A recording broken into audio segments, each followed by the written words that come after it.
Recording. Thank you, Kiera. Yeah, thank you, Susan.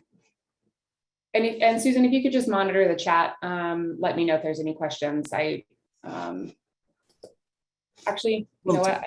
I can put it on another screen so I can see it as well. All Yes, right. please, So, by all means, everyone, put your questions as it comes up in the chat, and we will monitor, and Kiera will answer them. Thank you. yeah, and this is this is meant to be pretty informal. So I have some slides, but if there's questions along the way, please feel free to raise your hand or put them in the chat, and we can always pause and talk a little bit. So today we are going to be talking about a type of protocol noncompliance or protocol deviations. So just a little bit of information, about deviations.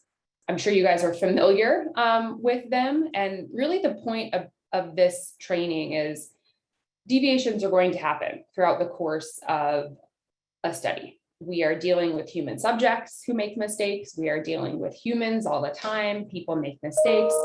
But the point of this training and information is to help guide you to make as few mistakes as possible and to avoid the deviations as best as you can. And we'll go through ways to do that and proper documentation of these deviations.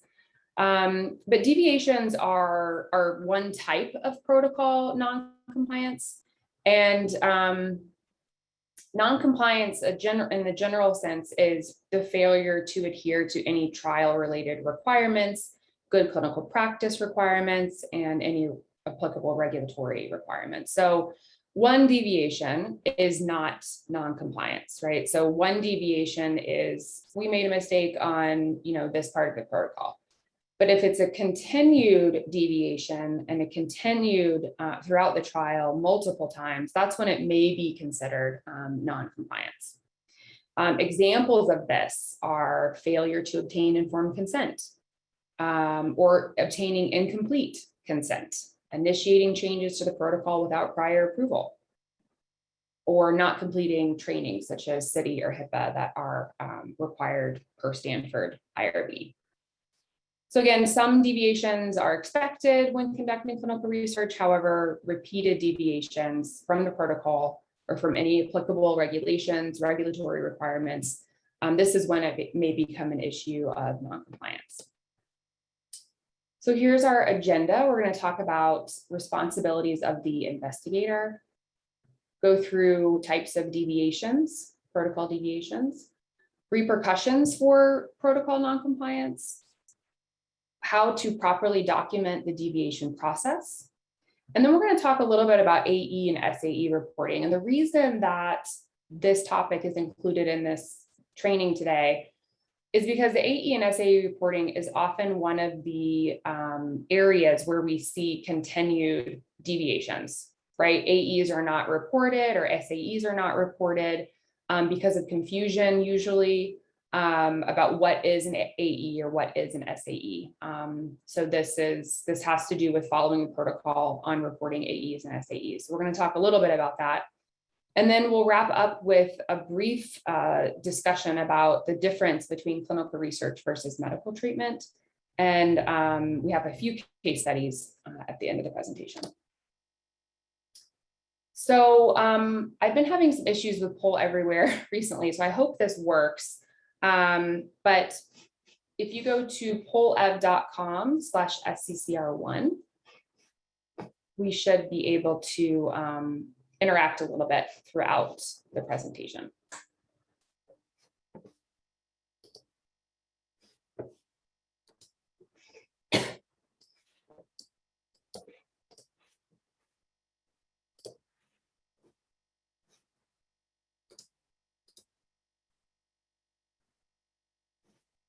Okay, can you still see my screen, Susan? Yes, all good. Okay, great, thank you.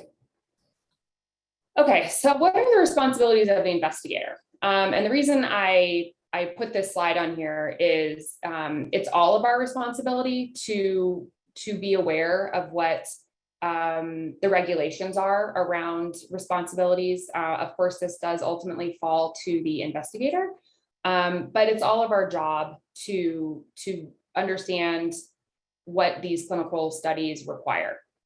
So this is a screenshot taken from a 1572, which outlines the commitments that an investigator is making as a PI in a study. So Form FDA 1572, otherwise known as the Statement of the Investigator, this is only used in drugs and biologic studies. So if you are working on an IND, you will see this is part of your regulatory binder, part of the regulatory requirements.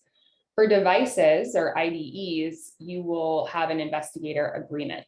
So if you're not working on a drug or biologic or device study, you won't see this document, but I assume many of you are working on these types of trials. But for observational studies, for instance, this is not part of the requirement. So on the next slide, I've kind of highlighted what I want to reiterate the importance of from the 1572.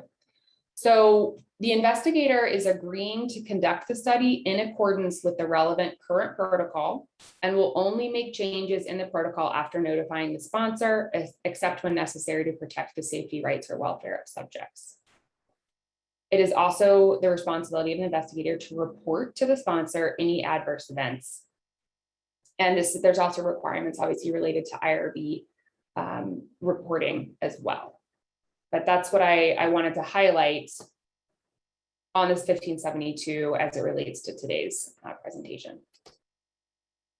So the investigator also has responsibilities that they agree to in e-protocol. And obviously each institution, they may be worded a little bit differently, but this is taken directly from our e-protocol system at Stanford. So the protocol director agrees to conduct the study according to the protocol approved by the IRB, right? So if you deviate from the protocol in any way prior to approval from the sponsor or approval from the IRB, this obviously would be a protocol deviation.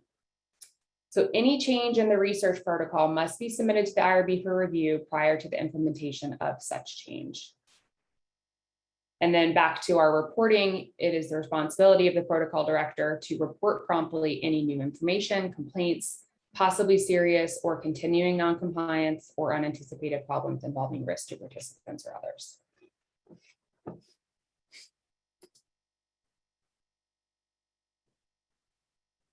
So the clinical investigator is responsible for oversight and conduct of the research. This is to protect the rights, safety, and welfare of study subjects. And then this is an excerpt from 21 CFR Part 312 and Part 812. So these are for drugs and biologics or devices. So an investigator is responsible for ensuring that investigation is conducted according to the signed investigator statement, the investigational plan or the protocol, and applicable regulations for protecting the rights, safety, and welfare of subjects under the investigator's care and for the control of the drugs or devices under investigation.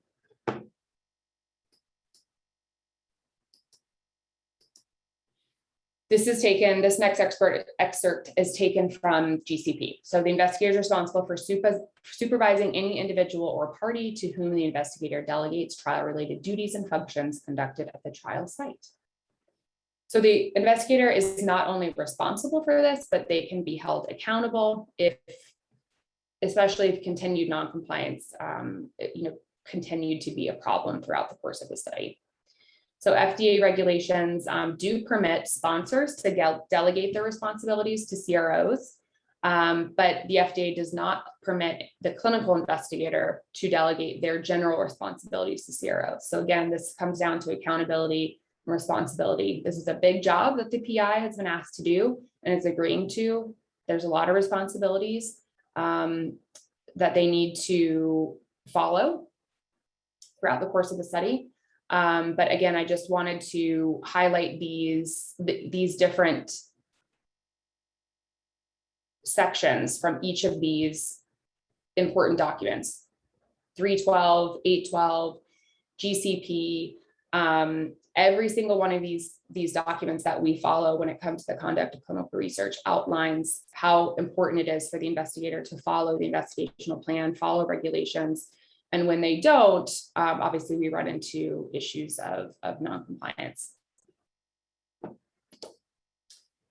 So it's everyone's responsibility to follow the protocol. Like I said earlier, this is not just about the investigator. It's everyone's responsibility to know the protocol. And if there's questions about the protocol that you can't answer, that's when we engage our PI in these conversations.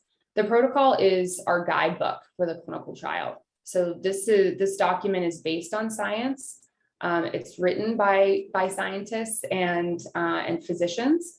And it's based on preclinical information and data. It's based on bench science, and it's based on any clinical trials leading up to the clinical trial that we are performing. The document describes and outlines how a clinical trial will be conducted, and it helps to ensure subject safety. So if we are deviating from eligibility criteria because we want to enroll that participant, or if we are deviating from that visit window when we're trying to collect, biospecimens, blood samples to ensure subject safety, this is kind of what it really boils down to. It's really about maintaining subject safety and obviously obtaining our quality data. So if we're not following the protocol, and we have 200 deviations, this may also impact our data. So our data integrity. So those things are really what following a protocol is about. It's about subject safety and data integrity. Okay, so let's talk a little bit about these definitions. So for non-compliance, as I mentioned earlier, this is the failure to adhere to any trial-related requirements, good clinical practice requirements, and applicable regulatory requirements. So this is kind of the umbrella that protocol deviations fall under. A protocol waiver is an authorization to deviate from the protocol. So this is something that the sponsor will grant you. This is what you need to request prior to committing a deviation. So if you receive a protocol waiver, then you have approval to basically deviate, and obviously it won't be categorized as a deviation. An emergency deviation, these are rare, but they do happen. So the emergency deviation is a deviation intended to eliminate a hazard to participants or to protect the life or well-being of participants in an emergency. So an example of that I can think of is, say an interim analysis was conducted for a drug study, and they find that in this analysis, the study drug causes a 3-fold increase in the risk of stroke. So that is obviously very serious, and we would need to emergently deviate from the protocol for the safety and well-being of the subject. So we would contact them immediately, tell them this information, tell them to stop taking the study drug, and most likely that study would end. So those are quite rare, but they do happen. Okay, so next let's talk about protocol deviation definitions. So protocol deviation is any change, divergence, or departure from the study design or procedures defined in the study protocol. More than likely, a deviation is discovered after the fact. So it's discovered during a monitoring visit, during data review, an internal audit, maybe even an external audit, hopefully not, but if your group conducts quality audits, that is more than likely when a deviation is going to be discovered. There are 2 types of deviations. So we have a major deviation or a violation. And these are big. These are things that affect the safety of participants. So these are deviations that significantly affect the quality or completeness of data or impact a participant's safety, rights, or welfare. they are determined on a protocol by protocol basis. So, one deviation, major deviation in one study is not going to be a major deviation in another study. So, and that is true, right, for any deviation. These are always based on the protocol. Same thing with AE and SAE reporting. So these are always going to be protocol dependent. There's rarely, a blanket situation. I mean, obviously, out of window but that's still protocol dependent, right? So your visit window may be 2 weeks and another study may be 1 month. So again, there's types of deviations, but they're all protocol dependent in terms of their time, what needs to be reported to the sponsor, what needs to be reported to the IRB. A minor deviation is a deviation that does not meet the criteria for major deviation, but still represents a change, divergence, or departure from the study design or procedures and does not have impact on data integrity or the final outcome defined in the protocol. So a couple of examples of these types of deviations. So for minor deviations, I've mentioned the study visit window. So if your participant can't make it to site because of some circumstance, they're out of window by 2 days, that would more than likely be a minor deviation. This isn't going to be something that causes the participant harm, more than likely, and it's not going to be something that's going to significantly affect your data integrity. So I mentioned a couple of these earlier in the presentation, but for major deviations, these are things that, like, you enroll an ineligible subject, right? You think they meet eligibility criteria, but actually looking back, they don't meet eligibility criteria. So an ineligible subject has been enrolled.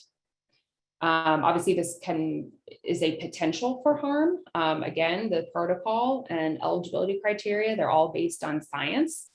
And so if we enroll someone who doesn't meet that scientific eligibility, that may pose a harm to them. And these definitions are from our own SOP, but across, many definitions, these are all very, very similar. Oh no.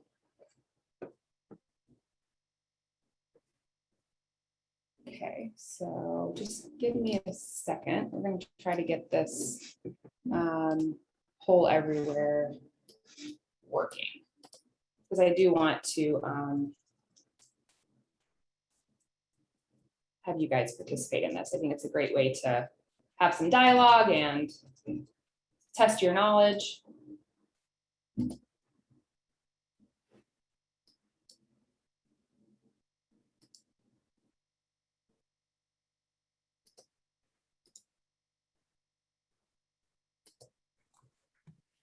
While I'm trying to get this to work, does anybody have any questions that I can try to answer in the meantime?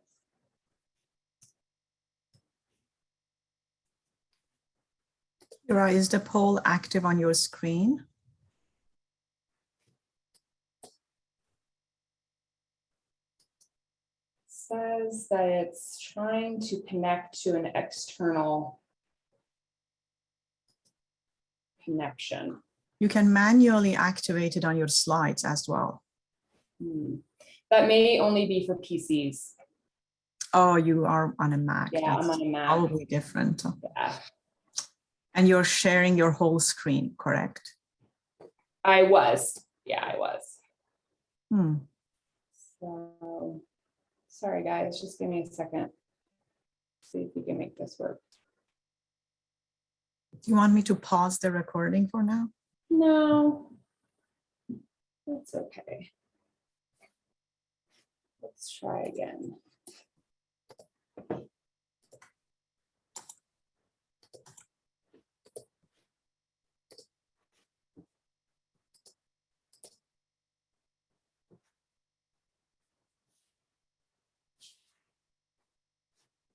And if this doesn't work, we can. Okay, so something's happening, maybe. It's still saying waiting for the presentation to begin on the SCCR1 poll F. disappointing. Okay, so let's just answer in the chat. I think we'll try to make that work. I can monitor it, and yeah, definitely put and I your can see it answers in too. the chats, please. Yeah, so true or false? It is an acceptable practice for a PI to accept an intentional protocol violation without informing the sponsor.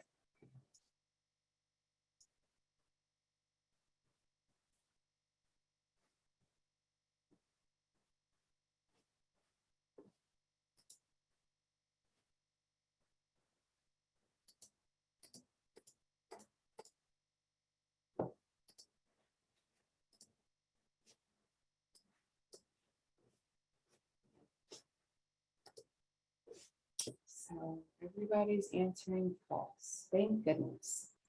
Yes, this is false. And you'd actually be surprised that this happens. This happens quite frequently. So again, an example of this, a PI wants to enroll a participant who doesn't quite meet that eligibility criteria according to some lab value. And they're like, that's okay. We'll take we'll take the protocol violation. We'll take the protocol deviation.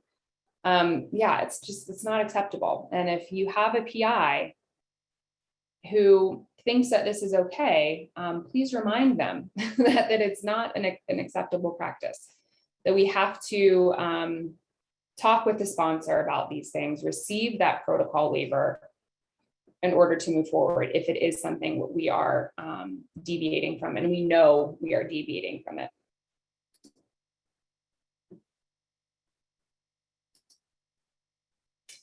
Okay, so there are 3 types of protocol deviations. Some we can avoid, some we can't. And we're going to go through those. So the first one listed here, these are where, like I just mentioned in that example, there's an intentional deviation, or they're trying to deviate intentionally. So this is when an investigator, a member of the research staff, or other party involved in the conduct of research intentionally decide to deviate from the approved protocol. And this should never happen, right? We shouldn't see this type of deviation. And certainly if this happens more than once, this would be an example of non-compliance. So participant does not meet all eligibility criteria and is enrolled anyways. So we need to avoid these at all costs. It's not acceptable. It's not okay. This places participants potentially at harm. And certainly if a participant is enrolled into a study and they do not meet eligibility criteria, it is likely that their data will not be analyzed, right? So we can't just analyze data from a participant that doesn't meet the criteria. So the second type of deviations are deviations that are identified before they occur, but we can't do anything about them. So we cannot prevent them. An example of this is a participant's out of town. They scheduled something and they're going to be out of town, or they can't make it to site due to inclement weather. So this prevents them from making their visit in the window listed in the protocol. So of course, yes, this is a bummer. We are disappointed, but we can't really do anything about this. And these are the types of deviations that we know are going to occur. No trial is going to be perfect, but we want to do our best to try to avoid these at all costs. But oftentimes, obviously, they can't really be prevented. So the third type of deviation are deviations from the protocol that are discovered after they occur. So these are more than likely the ones that obviously you can't do anything about them because you notice that they have occurred after the fact. But these are the ones that we're really trying to avoid. So making sure that we have study visit checklists that are done, making sure that you complete documentation of a study visit as soon as possible to ensure that everything done at the study visit that should be done for that visit is actually performed. And so an example of this is a PI failed to complete the protocol required physical exam, right? They saw the participant but they didn't do everything that the physical exam required. Or they didn't see the participant due to some sort of, scheduling conflict or something.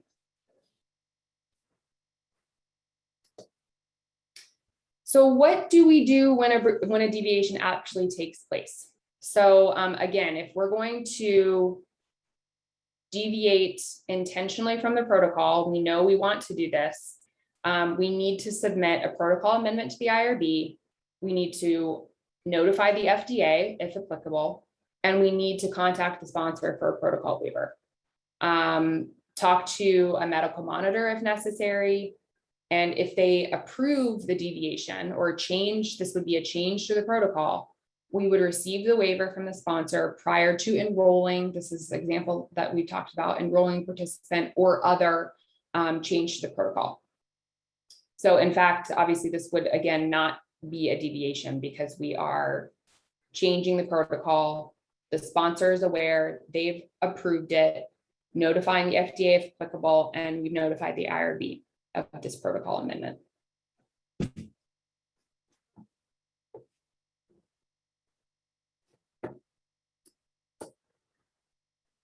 So what about a deviation once a deviation is identified? So we know what's going to happen. We're going to have to document it, or we discover it after the fact. The most important part of the deviation process is documentation. So we have to document what the deviation was, and we'll go through more details on what sort of documentation should be included. But we want to make the PI, the sponsor, and the IRB aware of the deviation. This is usually related to major deviations. Minor deviations usually have to be reported to the IRB, and at the Stanford IRB, it's usually in the annual review. But for major deviations, these should be reported to the PI, sponsor, and IRB immediately. Next, we want to understand what the root cause is. So why did this occur and how can we prevent it from happening in the future? So we do some sort of investigation, understand the root cause analysis, and try our best not to commit another deviation in the future. We also want to understand the impact. So how did this affect the participant? How does this affect the data? So what is the impact of this deviation on the study and on the participant? In order to prevent future deviations, we may need to include and create a CAPA, so a corrective and preventive action plan. In SCCR, we have a team who puts these CAPAs together. This shows, proper planning. So the FDA really likes to see this. Obviously, our IRB, if it's something that we can plan for and correct. These can be obviously very positive. It shows proper communication, documentation, and ways to prevent these deviations from taking place in the future. Okay, so documentation of the deviations. There's quite a few things that need to be documented. You should have some sort of way to collect this information, whether that is a document on your computer.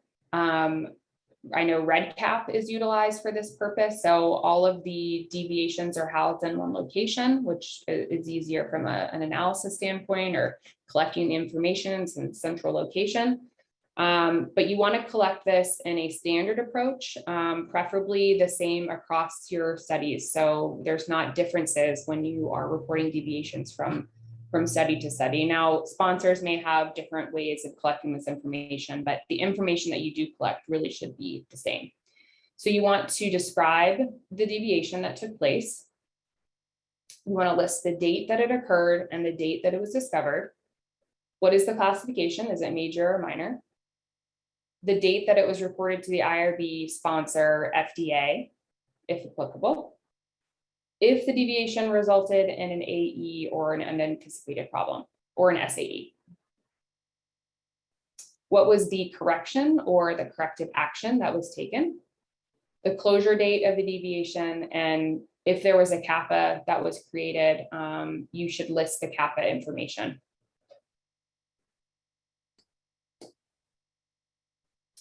So what you guys probably know better than most. If you're a clinical research coordinator or research manager or ACRC, CRC2, research nurse, you guys are familiar with the impact of these protocol deviations. So they create a lot of work for the research team. There's a lot of documentation, a lot of communication that's required. They create greater expense. So if your team or you are spending, I don't know, 5 hours a week on protocol deviations and documentation of these, that's spending money on documentation for something that obviously should be avoided, or we should have a minimum of deviations in a study.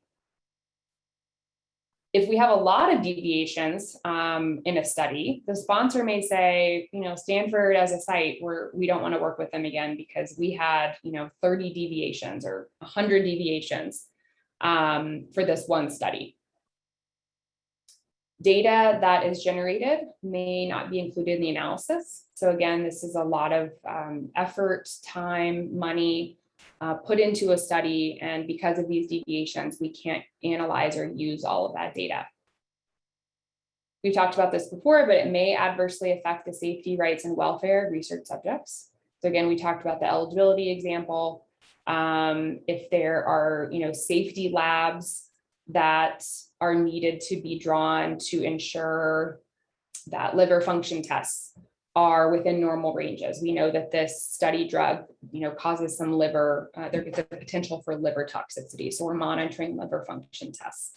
If we forget to do that, or we don't do that, that potentially could affect the safety of the participant.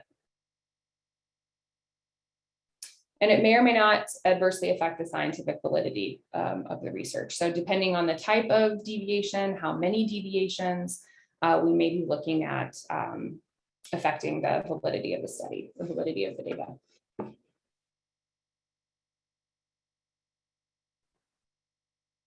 I have a few questions. I'm going to stop not stop the presentation, but I'm just going to stop for a second and answer some of these questions. So Christopher asked, does number 2 need to be reported? Typically, we have windows that participants complete study data. Yeah, so Christopher, it does need to be reported, but it totally depends on your protocol. So whatever it says in your protocol, you need to follow that. Yes, you can get a copy of the slides, which Susan already answered. Okay, great. Okay, so we'll move on.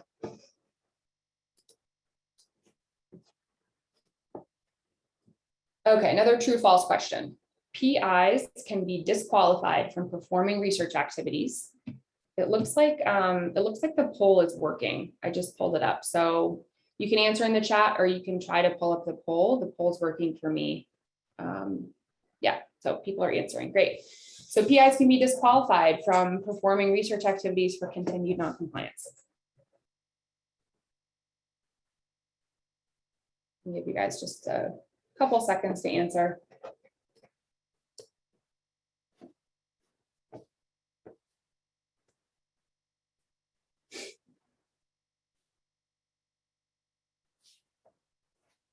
So yeah, the answer here is true. So disqualified means they can, depending on how severe, they can be disqualified from performing research in the future.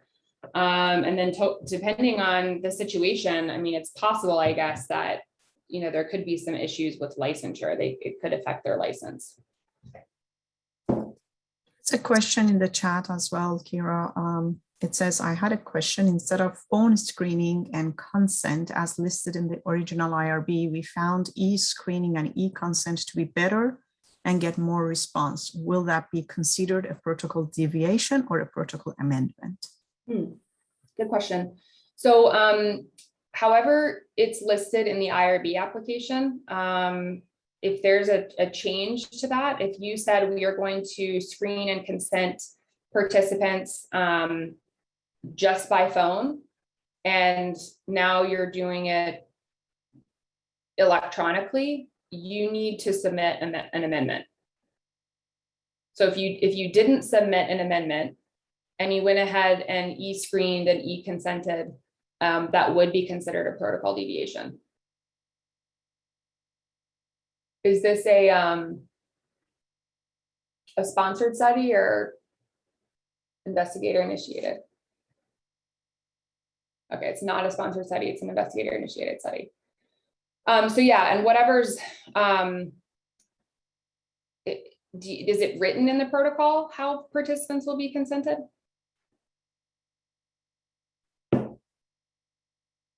So it was written in the protocol that participants would be phone screened and consented.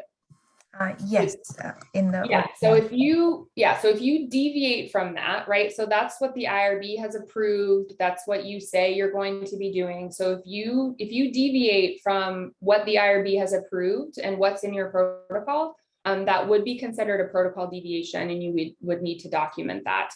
It's a minor deviation, but for any participant that was consented in this way, if they were e-consented, that would be a deviation. So you need to make sure you should go back and now submit a protocol amendment. Okay. For this consenting process. Okay. Yep, good question. Thank you. Okay, so what happens when we have continued non-compliance? What are the repercussions? So as I mentioned earlier, the sponsor may not want to work with Stanford in the future. So they terminate studies with us, or they terminate working with the investigator. The PI could receive a warning letter. So a warning letter is a letter from the FDA. It's posted on the FDA website. These are all public and searchable documents. But basically this is saying that, at the conclusion of an inspection that was done by the FDA, for cause or not for cause, right? So someone could have reported something to the FDA anonymously to say, I think there could be an issue. And the FDA could say, okay, we're going to come in, we're going to conduct an audit, an inspection, and they find that there are these, issues of non-compliance. And so at the conclusion of the inspection, the FDA says, we have observed these findings. This is usually called this is at 483. And a warning letter is usually an escalation of a 483. And so this is basically just telling the PI that you have violated the Food, Drug, and Cosmetic Act in these following ways. And I have an example of a warning letter on the next slide, so we'll talk a little bit more about that. So the PI could also be disqualified from studies from conducting research in the future, or have restrictions placed on them. They could be, debarred from conducting research in the future. And in rare cases, they could be fined. They could potentially go to prison. They could be prosecuted. And these are really for fraud. So if a fraud is detected through, some sort of non-compliance, these are the examples that we're talking about. These are rare, but again, it does happen, but usually for the cases of fraud. Oops. So this is an example of a warning letter. This was sent to a Dr. Cassandra Curtis at Indianapolis University. And this text on the right is pulled directly from the warning letter. So Dr. Curtis failed to ensure that the investigation was conducted according to the investigational plan. She enrolled subjects who did not meet eligibility criteria and failed to ensure discontinuation of prohibited medications as required by the protocol, which jeopardized the subject's safety and welfare and raised concerns about the validity and integrity of the data collected at her site. This was a multi-center study evaluating safety and efficacy of 2 different drugs that are used for smoking cessation.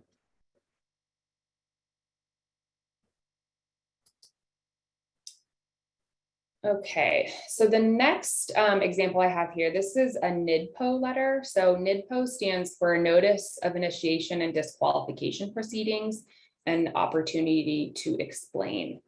If you have attended the informed consent class that either Susan or myself teach monthly, we talk about this example So this is a letter to Dr. James Wilson, who was the PI of a gene therapy study at the University of Pennsylvania. And this is the PI who enrolled Jesse Gelsinger in the gene therapy study. Jesse died as a result of his participation in the study. So this is the NIDPO letter to Dr. James Wilson of this situation. So he failed to fulfill the general responsibilities of investigators. He failed to ensure that an investigation is conducted according to the investigational plan. He failed to accurately and completely identify changes to the research activity for the IRB and review and evaluation. And there are other examples too. I selected these 4, but he also failed to obtain informed consent in accordance with the provisions of 21 CFR Part 50. So also in this letter, there's another text that I'll read. So Dr. James Wilson repeatedly or deliberately violated regulations governing the proper conduct of clinical studies involving investigational new drugs as published under 21 CFR Code of Federal Regulations, parts 312, 50, and 56. So the result of this situation was he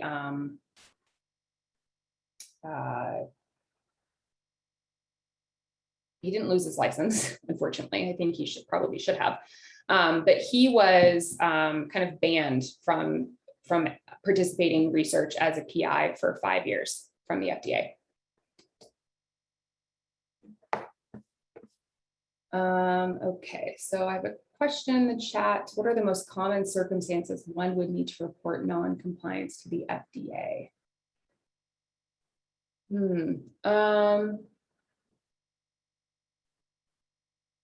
So you would need to report it directly to the FDA if you working with a PI who's the holder of an IND or IDE. The sponsor would, if it's a sponsored study, the sponsor will communicate this with the FDA.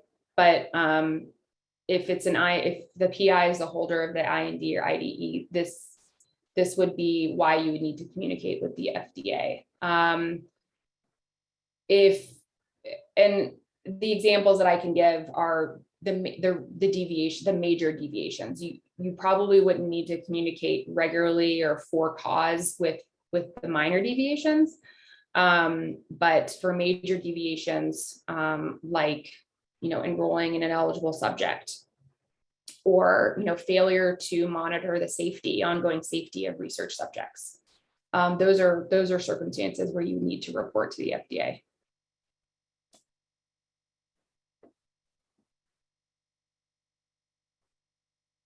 Sure. Karen, you direct message me. Is it okay if I answer this question for everybody? Okay. So Karen asked, is it appropriate to request a protocol waiver from the sponsor after the subject has been enrolled and has completed the study? The protocol deviation was only identified at the end of a short study and was related to meeting a minor technicality. It did not affect the subject's safety or data quality. Both the sponsor and IRB have both been notified and no further actions were requested by them. But for the sake of compliance, should I request a waiver from the sponsors to be kept in the subject's file of potential future FDA audit? That's a good question, Karen. I don't think so, because it's after the fact. I don't think that piece of paper is really going to do anything because the sponsor can't, I guess in my opinion, I'm looking at it, the sponsor didn't grant a waiver for this person. Usually the waivers should be requested before something happens. That's at least my understanding. I mean, you may want to talk with the sponsor about it, but I don't think it's really going to do anything at this point.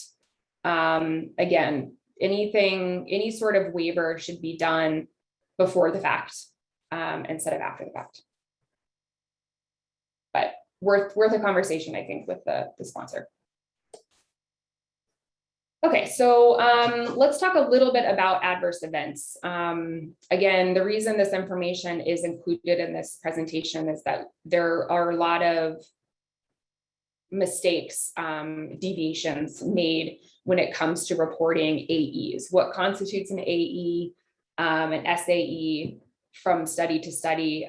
How should it be reported? So I just want to talk a little bit about that. And if this is a reminder to all of you, all the better. This is probably not new information, but I do think for the sake of just understanding and what we see with these adverse events, I think it's worth mentioning.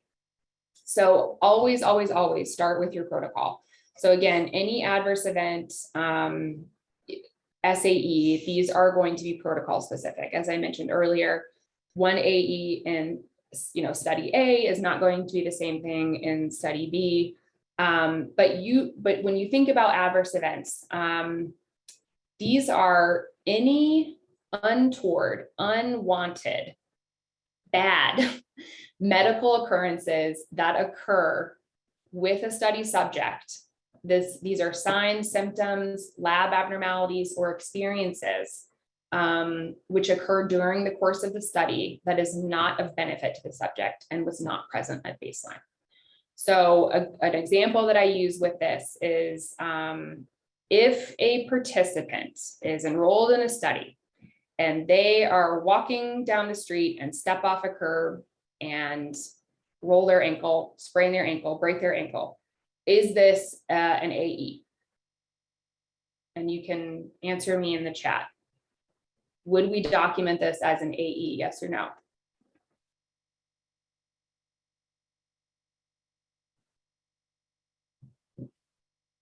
So Carrie says, it depends on what the study was for. Elizabeth says yes. Diane says, based on your definition, I guess yes. Daniel and Christelle, yes. So yes, usually you make a good point. Whoever said based on the information, yes. But yes, this is going to be an AE. They had to go get an X-ray. They had to go to urgent care or the emergency room. They had to be casted. They had to have surgery, right, because of this. So this is usually a pretty good kind of, I say, no blanket AEs, but this is probably a good example of a blanket AE. This is going to be negative. It's going to negatively impact them. Now, was it related? Probably not. But did they fall or did they step off the curb because they lost their balance? And a side effect of the study drug is that it can cause syncope or drop in blood pressure, and they became, unbalanced because of that. Now that would be something that we would need to obviously do more investigation into. But if this is just an accident where, a participant, simply just steps the wrong way and twists their ankle, this is still listed as an AE. It happened during the course of the study. It's negative, but we would have to make the determination of whether it was related or not. So another, another piece to the adverse event kind of information is they need to be documented, any condition present at baseline as documented in their medical history. If any of those conditions worsen in severity or become more frequent, these are more than likely also going to be AEs. So say a participant has nausea, intermittent nausea. So at the beginning of the study, they say, I'm nauseous from time to time. And a month after the start of their involvement in the research study, their nausea worsens in severity. They're nauseous every day, or now, maybe they're nauseous and they're vomiting. Or the severity of their nausea, where they're laying in bed most of the day because they're so nauseous. So those obviously would be AEs. Again, whether or not they are related to the study drug, that is something we would work with our PI and the sponsor on. The last bullet point on this slide has to do with the difference between adverse events and adverse drug reactions. So the principal difference between an adverse event and an adverse drug reaction is obviously the causal relationship. So it's suspected in an ADR, in an adverse drug reaction. So these would be classified a little bit differently. If we think the study drug has worsened this person's nausea or has their lab values for the LFTs I mentioned earlier, liver function tests, those abnormalities are now present. That would more than likely be, if we know that the study drug causes that. We've seen that in preclinical research. We saw that in the phase 1 or phase 2 studies. That would be an adverse drug reaction and should be documented in that fashion. So for adverse events, the causal relationship between the study drug or the biologic or the device is not required. So an adverse drug reaction is a subset of an adverse event. Okay, so we'll talk a little bit about SAEs. So SAEs are AEs, or adverse events that result in one of the following outcomes. So it may result in more than one, but in order to classify as a serious adverse event, it has to meet one of these criteria. So it results in the participant's death. It is immediately life-threatening, where the participant, in view of the initial reporter, was determined to be at immediate risk of death from the AE. It requires inpatient hospitalization or prolongation of an existing hospitalization. It results in a persistent or significant disability or incapacity. It results in a congenital abnormality or birth defect, or in the opinion of the physician, constitutes an important medical event that may jeopardize the participant or may require medical or surgical intervention to prevent one of the outcomes listed above.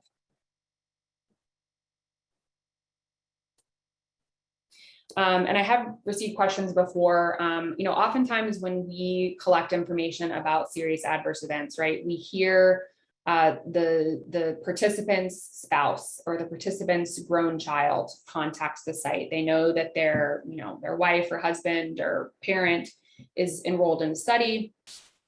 Some of these are being collected, I know, electronically. So participants or the participants, like I said, spouse or grown child reports these electronically, but usually they will contact us. They'll contact the site to say, my dad is in the hospital because of X, and we wanted to make you aware of it. So of course we need to do an investigation into why are they hospitalized? What happened? Is it related to the study drug?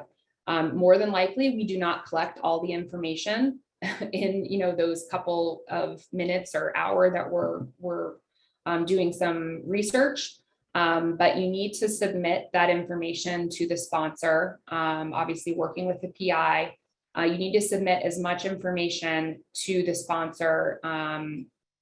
Usually within 24 hours, that will be stipulated. The timeline will be stipulated in your protocol, but usually it's 24 hours. So my kind of suggestion is to get as much information as you possibly can and submit that information as quickly as possible to the sponsor.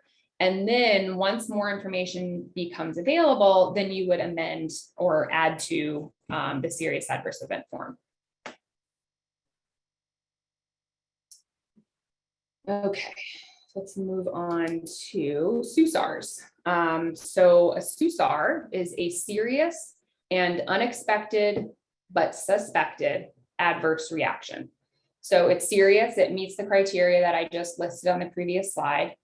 It's unexpected, as in we do not think that this would have happened. It's not listed in the investigator's brochure.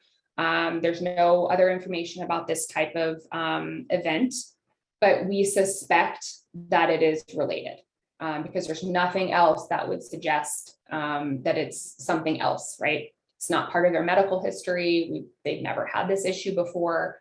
So we think that it's suspected, it's related to the study drug. So again, any suspected SAE to the study treatment that is unexpected. And there's a lot of words in there. So I wanted to break down what this all means. So suspected that there is evidence to suggest a causal relationship between the drug and the AE. It's unexpected. It's not listed in the IB. It's not listed at the specificity or severity that has been, previously observed. If an investigator's brochure is not required or available, the AE is not consistent with the risk information described in the investigational plan or elsewhere.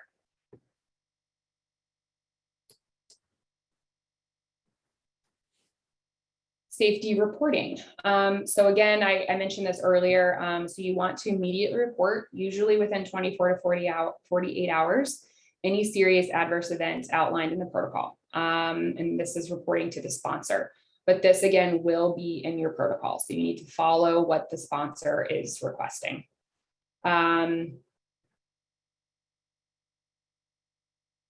Yeah, so sorry, the example is an unexpected event that is serious or life-threatening. Again, for SUSARs or SAEs, this is the safety reporting that we're talking about. When it comes to AEs, obviously they're not serious. They need to be reported to the sponsor in the time frame that is, again, outlined in your protocol. This may be quarterly, it may be annually.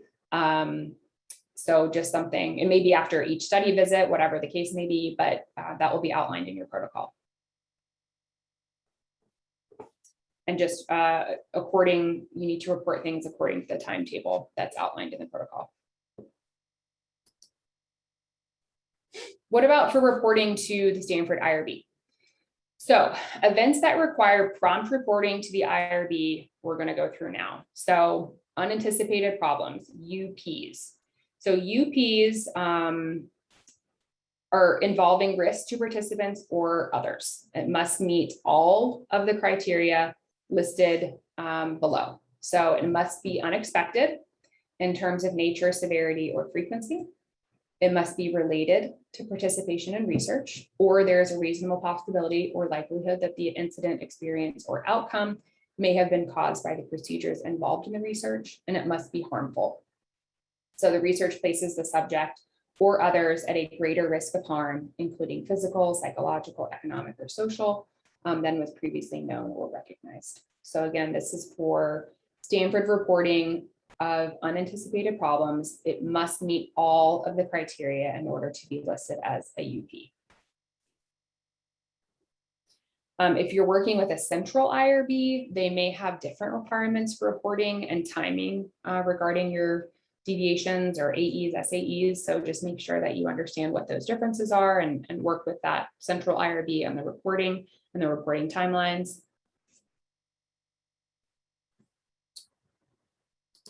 Okay. So, back here. Okay, so the second event, which would require prompt reporting to the IRB, is new information. So if there's a change to the risk or potential benefits of the research in terms of severity or frequency, or this may impact the subject's willingness to participate, this needs to be reported to the IRB. So an example of this is change in the risk profile. New AEs become, a new AE needs to be added to the AE list, or the severity or frequency of that AE has increased more than the sponsor initially thought.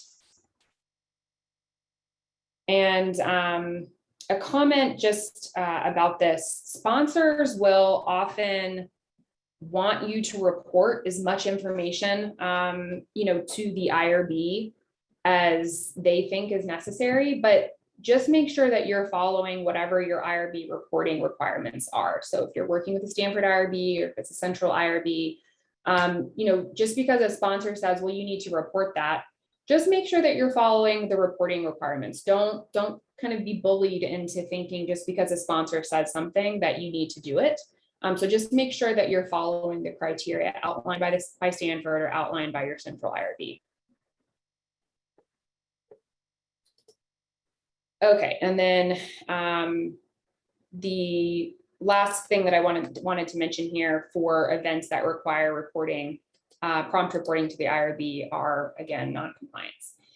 So the definition here, this is from the research office, the research compliance office. An action, noncompliance is an action or activity in human subject research at variance with the approved IRB protocol. So they define this as possibly serious or possibly continuing.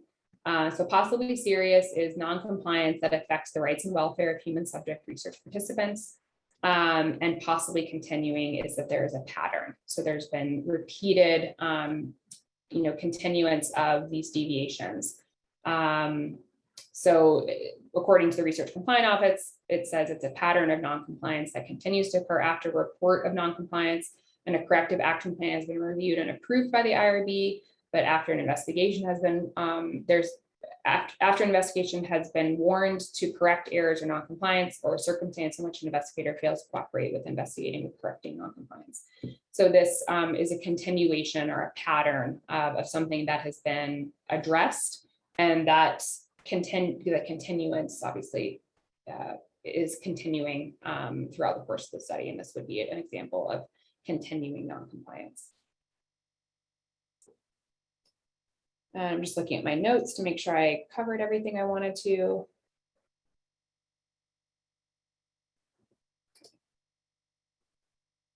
So what is the IRB's role in determining deviations and noncompliance? So the IRB provides guidance 13, which the link is there. And they help to make the determination on whether a deviation was major or minor, and whether the issue is actual noncompliance. So they will tell you once you submit the information to the IRB. You want to report this information in the e-protocol report form. That link is there. So the IRB will review the submitted information and make a determination, and will also guide you on any corrective action that needs to be taken. They will also let you know if the information will require a change to the protocol and or a change to the informed consent form. Okay, so here's a couple more questions towards the end of our presentation here. Per Stanford policy, unanticipated problems, new information relevant to a research participant's willingness to participate in the study, and non-compliance should be reported to the IRB in the following timeframe. So I purposefully did not tell you the answer in previous slides, because I just wanted to see if you guys knew this. So if you don't, no problem, just take a guess. We're gonna go over it now.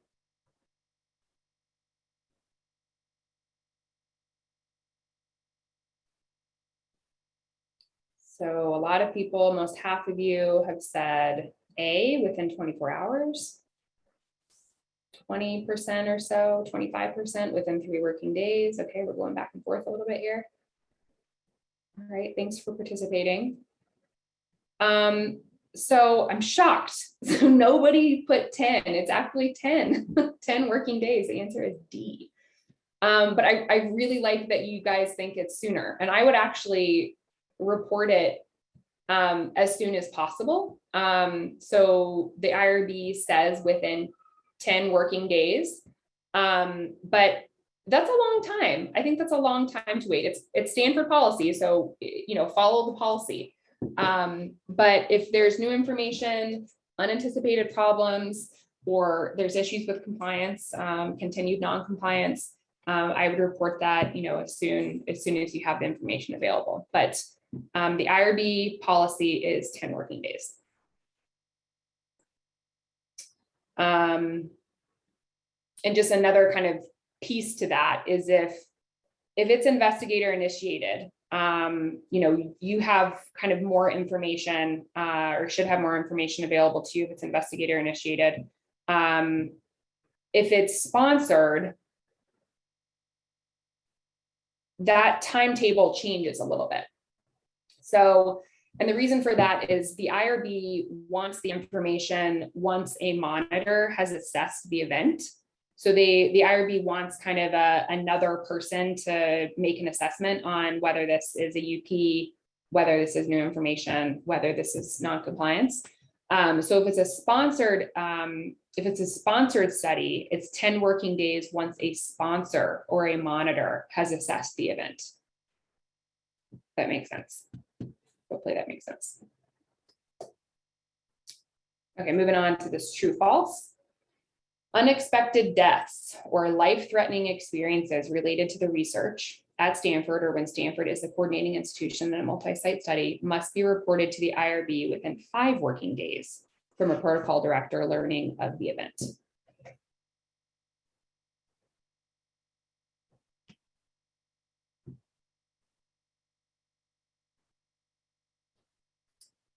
So I see you guys answering. I'm not sure why it's not coming up on the screen.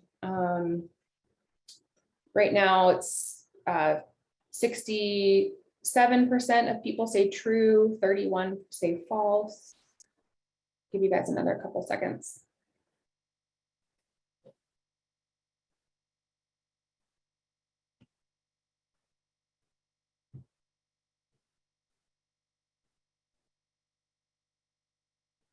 So 71 said, oh, still moving. Okay, so 67% said true and 33% said false. So this is true. So if it's an unexpected death or a life-threatening experience related to the research, this must be reported to the IRB within 5 working days from when the protocol director learned of the event. Okay, I think this is the last question. When should the protocol director or protocol or principal investigator report an unanticipated problem, life-threatening event, or death of a research subject to the sponsor of the study? Not the IRB, the sponsor. So within 24 hours, within 1 working day, within 3 working days, within 5 working days.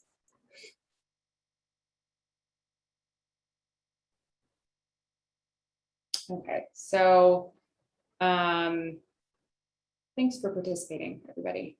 So yeah, so this is going to usually be within 24 hours. So the sponsor wants to know about these issues, right? These are serious issues, unanticipated problems, life-threatening events, or death.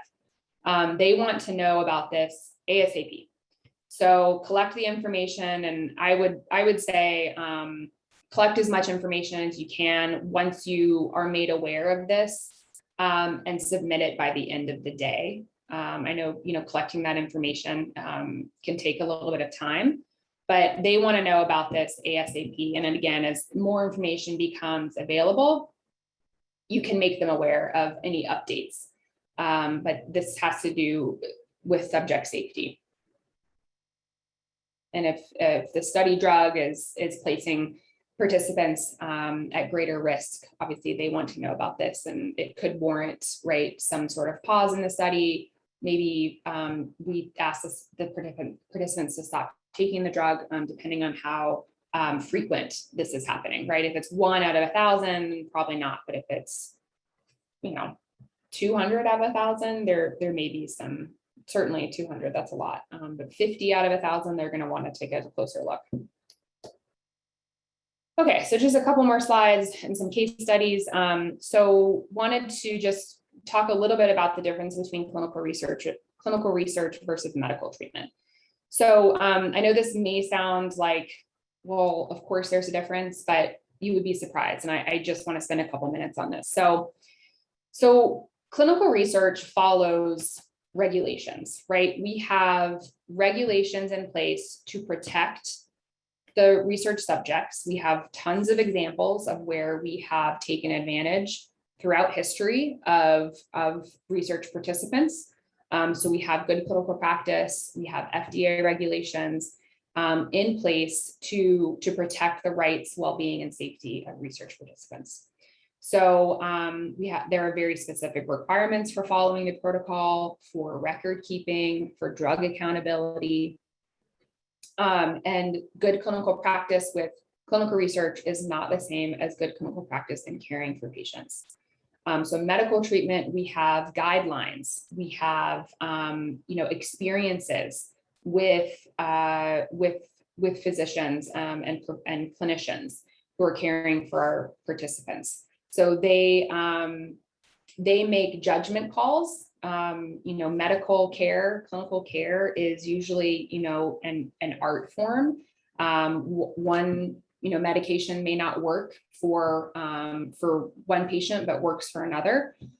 So evidence-based medicine and caring for patients, is about what's important to the patient, their values and beliefs, what the literature or what the evidence is saying, that this drug works in this population, but doesn't work in this population. There's these guidelines through the clinical research and clinical trials that we've conducted.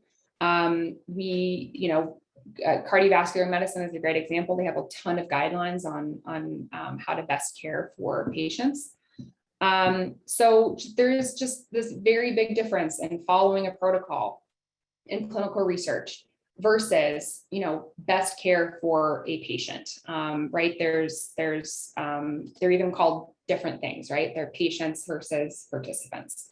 So you can see this chart here, and the differences between these two things. For clinical research, we are looking to answer a specific research question through information gathered from research volunteers. When we are talking about medical treatment, we are addressing the individual needs of patients. The possible, intended benefit for clinical research participants is that this is designed with the intention to benefit future patients. We're certainly hopeful that it could potentially benefit current research participants, but it's the study is collecting information so we can make a determination on what is best for the general population. And obviously for medical treatment, it's individuals. It's focused on the individual treatment of patients. Funding is, difference from drug developers. Some government agencies will pay for clinical research. Obviously with medical treatments, individual patients or their health plans will pay. I won't go through all of these just in the interest of time, but clinical research obviously requires written informed consent. This is obviously a huge difference with medical treatment. If you're being treated with, if you have to go under anesthesia or if you have to receive radiation, so you may have to sign an informed consent for that. But obviously, if you're in your doctor's office and they're prescribing a medication, you will agree, yes, I think that sounds like a good plan. I agree to take that, but they're not requiring your consent for that. And really the point here is that one of my main points is that clinical research requires that you follow a protocol.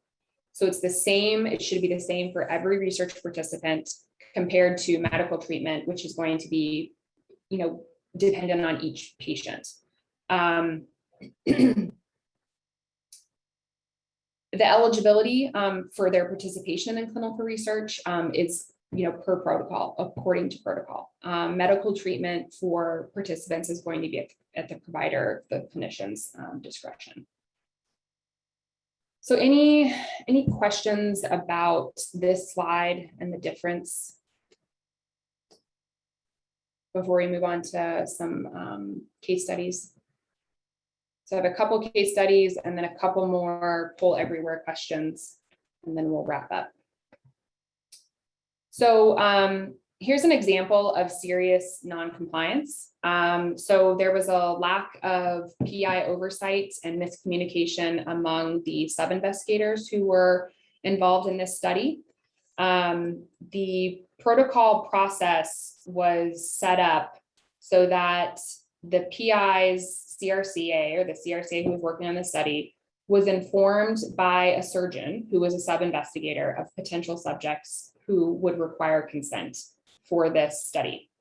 The protocol specified that the study is recruiting established patients of the clinic, and the sub-I performed the study procedure on a hospitalized patient who was not an established patient. And they did not actually even obtain informed consent from the study subject. So the PI was informed indirectly of this a week later, And the PI asked the CRC to obtain the consent retrospectively. But by this time, the patient had been transferred to another hospital, and the CRCA had to coordinate with another hospital to try to obtain consent. And in the end, a hard copy was not produced for the purposes of the regulatory binder. There was a scanned version only. So once this information was collected and was reported to, and I don't know, I think this was a sponsored study, but I'm not sure. So this information would have needed to be reported to the sponsor and needed to be reported to the IRB. Obviously, a patient who was should have not been enrolled into this study, right? They didn't even sign consent. They had a surgical procedure performed on them. They didn't meet eligibility criteria. They did not obtain informed consent from the subject. Obviously, you can see the issues here. A lot of major protocol deviations, placing the subject at harm, not following regulations when it comes to consent, not following protocol. So this is a real example. So I wanted to provide you with a couple of case studies. And the IRB did determine this to be a serious example of non-compliance. So there's a couple more that I just wanted to mention. So a lot of these I think have to do with understanding roles and responsibilities of members of the study team and miscommunication, I think was what many of these examples kind of boil down to. So there was miscommunication between the CRCA and a PI, which led to 2 subjects being consented enrolled into the study before the contract was executed. So, I mean, as we know, this is part of the study startup process. You can't enroll study subjects into a study without a contract being executed. So obviously this is another example of non-compliance. The PI is another example. PI was unaware of his or her responsibilities to determine potential causality of AEs. So the PI thought that this was something that the CRCA was responsible for doing, and the causality was not determined. So there was a big question of who's responsible. Well, there isn't a question of whose responsibility it is to do this, but if this is not determined in a reasonable time frame, obviously this is an issue where this could affect subject safety if it was determined to be related. PI unaware of his or her responsibility to determine indication for concomitant medication use. So again, PIs are clinicians. It is their responsibility to determine causality or relatedness of an AE. It's their responsibility to determine, what a drug is being used for. So in this example, a patient or participant was taking gabapentin. So gabapentin can be prescribed for a couple different reasons. It's an epilepsy medication that's also used for neurological pain. So again, this just boils down to delegation and proper delegation. So again, the PI was not aware of their responsibility to help with this. 5 myocardial infarction trials involved in the ER. The ER nurses were unaware of research and of the research that was going on in the ER, and a patient was enrolled into the wrong trial and received the incorrect drug. So they were, I don't know if it's based on eligibility criteria, probably, but they were enrolled and received incorrect drug. So again, this has to do with communication. I think it's especially difficult to conduct research in the ER setting because of the acuity and the pace. 1,500 participants were enrolled at a single site in one research study, and an internal audit conducted and found that the same patient had enrolled multiple times. So these are, again, all examples of non-compliance.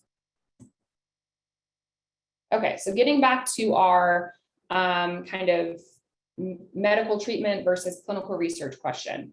Per protocol, a change in the glomerular filtration rate, which is either a percent or an absolute value, whichever is higher, and this is obviously, like I said, stated in the protocol, This information is to be reported to the IRB and sponsor. A research subject experienced an 8% drop in GFR. What should the PI and study team report? So an 8% change in GFR is not clinically significant, does not require reporting.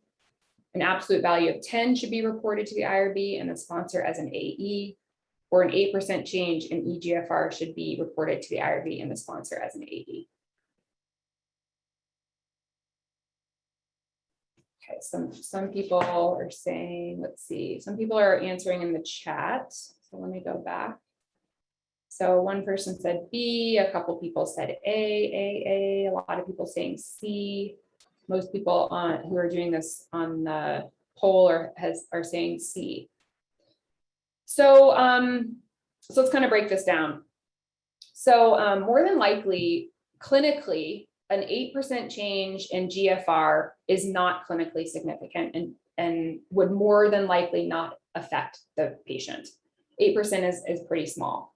So in a clinical situation, in a medical treatment situation, this is not significant and not clinically significant. However, we are in a clinical research situation. So following protocol, the protocol states a change in GFR, either the percent or the absolute value, whichever is higher, needs to be reported to the IRB or sponsor.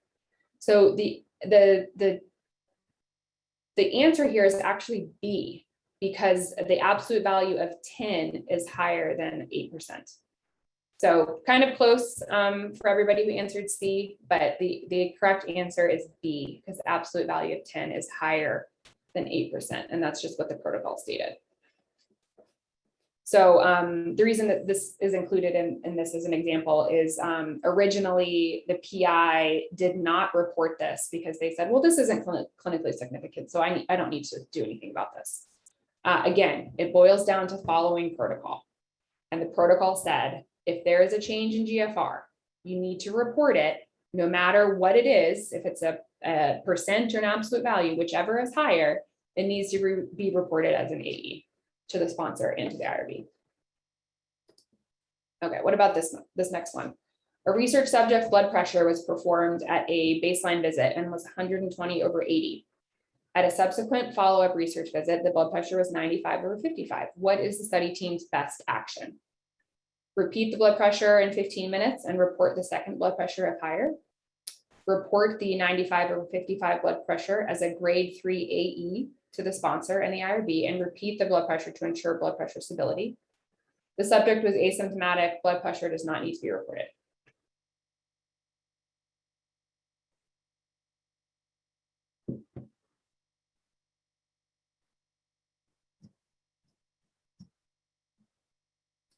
So again, a couple people saying C, C in the chat, A, C.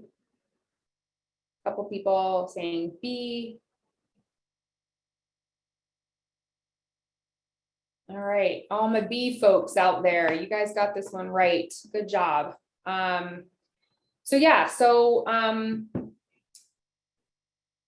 always important to repeat a blood pressure to make sure it's consistent, right? Something could have been off, patient, whatever the case may be. We need to repeat it to make sure that they're okay. But we can't just dismiss the 95/55. We have to report that as a grade, it would be considered a grade 3 AE to the sponsor and the IRB. Even if they were asymptomatic, right? It still needs to be reported. It is important to obviously repeat the blood pressure in 15 minutes and report the second blood pressure if higher, but that's dismissing this 95/55, which we can't do. We can't just dismiss data, right? If we see the 95/55, we have to report it, even if they're asymptomatic. So the correct answer here is B. Okay, last slide, some do's and don'ts. Just a reminder, do always follow your protocol. Understand your eligibility criteria and study endpoints. Understand your schedule of events. Personally conduct or supervise the investigation. This is for our investigators, obviously. Ensure that informed consent is provided and provided completely. Notify your sponsor and IRB of any protocol changes, any serious adverse events, the UPs, the SUSARs that we went over. Maintain adequate records. So that last example is a good example of that. So if you get information, any piece of data that you collect, even if you recheck it, you can't dismiss that data. Make sure that that's reported. The 95 or 55 is data that you need to collect and report as an AE. Don't over delegate to non-physicians. So again, this is for our physicians out there. It's it's a physician's responsibility to determine relatedness, to determine cause for concomitant medications. They need to determine, participant eligibility if there's any question. Don't erase, white out, or obliterate any original data entry. We've seen some examples of this recently, where people were using whiteout to, who knows why, but whiteout over participant consent signatures and reuse that consent. So if you see whiteout in any of your desks or at your colleagues' desks, throw that out. That should not be allowed in any research space. Original data is important to collect. We have to analyze every piece. Don't backdate consent forms and signatures. Don't forget to obtain IRB approval of consent form revisions or any protocol changes. Don't revise the protocol without obtaining a sponsor's written concurrence. Don't destroy study records. So please, commit these things to memory. These are all serious deviations or violations and could have serious consequences for you, consequences for the PI. But we're all a team, and it's just really important that we all function as a team. We know what the right and wrong things are to do when it comes to reporting, when it comes to documentation. So these are issues that can become problems. They can become public knowledge when it comes to warning letters or 483s. So just really important. So I will end there. I'm happy to take any questions that you have, and thanks for joining today and for your attention. Thank you so much, Kiera. Everyone, yes, please feel free to put your questions in the chat or unmute yourself to ask. I'm also just sending out the link for our evaluation. So please remember to complete the evaluation. I will also email it out to you along with the slides for today. And thank you so much, Kiera, again. This was a very informative presentation. Yeah. So anyone, if you have any question, please unmute yourself or put it in the chats. Yeah, I hope this was helpful to people, even if it was a reminder. If you're, familiar with how to do these things, great. Glad that you attended, but if this is new information, all the better. And please let us know how we can improve this course for the future. If there's examples that you have of, situations you've been in where you have, had an issue with a deviation, or it's something we can all learn from, please feel free to email Susan and myself. We're always looking for other good examples to add to our presentations. I think the examples and the case studies are usually the best way to learn, and so we can all learn from each other. So feel free to email us those examples.